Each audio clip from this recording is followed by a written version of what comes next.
নিয়ে যাব বিধানসভার বাইরে, যেখানে ইতিমধ্যেই এবিভিপির কর্মী সমর্থকরা তারা বিক্ষোভ দেখাচ্ছেন। জল আসে না কলে, ঝরঝরিয়ে হরদম জল কেএসবি পাম্প হলে। বিদ্যুৎ সাশ্রয়কারী জার্মান টেকনোলজিতে তৈরি কেএসবি পাম্প। জলের প্রবলেম সেটা আবার কি?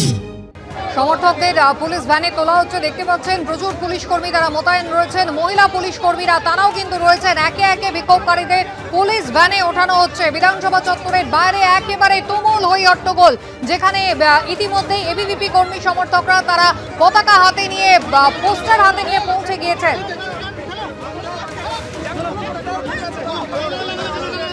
পুলিশ ভ্যানে তোলা হচ্ছে এবিভিপি সমর্থকদের।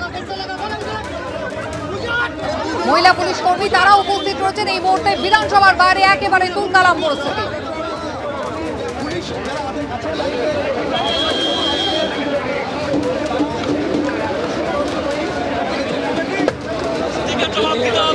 উনি সেদিনকে বলেছিলেন যে গরু দুধ দেয় তার লাথি খাওয়া ভালো, তার মানে কি উনি সেগুলোই করছেন? মমতা ব্যানার্জি কারণ নয়, না আমাদের না ওদের। আজকে স্পষ্টভাবে অখিল ভারতীয় বিদ্যার্থী পরিষদ বলতে চায় যে প্রত্যেকটা স্কুলে এবং কলেজে শিক্ষার পরিকাঠামো তৈরি করতে হবে। এখানে কোনো ধরনের ধর্মের উস্কানি চলবে না, কোনো সরাসরি আমাদের সঙ্গে কৃষ্ণেন্দু, এবিভিপির সমর্থকরা তারা এই মুহূর্তে কি বলছেন? দেখো, এবিভিপির তরফে কিছুক্ষণ আগে বেশ কয়েকজন কর্মী সমর্থক বিধানসভা 2 নম্বর গেটে এসে জড়ো হন এবং আচমকাই তারা এসে এখানে জড়ো হন এবং পুলিশ কার্যত হতভম্ব হয়ে পড়ে। এখন যে পুলিশ বাহিনী দেখা যাচ্ছে সেই পর্যাপ্ত সংখ্যক পুলিশ কিন্তু ছিল না এবং ফলে এখানে এসে তারা বিক্ষোভ দেখাতে শুরু করেন।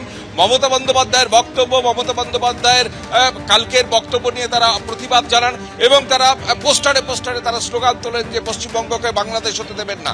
এবং এই আচমকা এবিভিপির তরফে এই বেশ কয়েকজন কর্মী এখানে এসে জড়ো হয়ে গিয়ে একদম গেটের সামনে, আমরা যে 2 নম্বর গেট দেখতে পাচ্ছি সেই 2 নম্বর গেটের সামনে বিক্ষোভ দেখাতে শুরু করেন এবং হতভম্ব হয়ে পড়ে প্রশাসন যে আচমকা তাদের কাছে কোনো তথ্য ছিল কিনা নিশ্চিত নয়। এবং আজকে যে পুলিশ বাহিনী এতক্ষণ মোতায়েন করা হয়েছে তাদের ধরপাকড় শুরু করে এবং ধরপাকড়ের মধ্যে বেশ কিছুক্ষণ ধরে টেনে হিঁচড়ে তাদের তুলে থানায় নিয়ে যাওয়া হয়েছে এবং আমরা সেই ছবি দেখতে পাচ্ছি যে একদম গেটের সামনে, বিধানসভার গেটের সামনে আচমকা এবিভিপির কর্মী সমর্থকরা এসে তারা বিক্ষোভ দেখাতে শুরু করেন এবং তারা বলছেন যে যেভাবে শিক্ষার মান তলানিতে ঠেকেছে এবং সেদিকে নজর না দিয়ে যেভাবে মমতা বন্দ্যোপাধ্যায় বক্তব্য রাখছেন সেই বক্তব্যে তারা প্রতিবাদ করেন এবং হাতে ব্যাপক প্রচুর সংখ্যক পোস্টার, ব্যানার, এখনো পর্যন্ত পোস্টার ব্যানারে সেই ছবি আমরা দেখতে পাচ্ছি। মমতা বন্দ্যোপাধ্যায়ের সেই ছবি দেওয়া পোস্টার ছিঁড়ে ফেলা হয়েছে।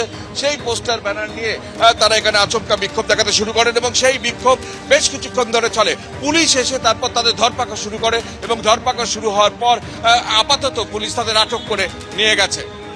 কৃষ্ণেন্দু, ধন্যবাদ।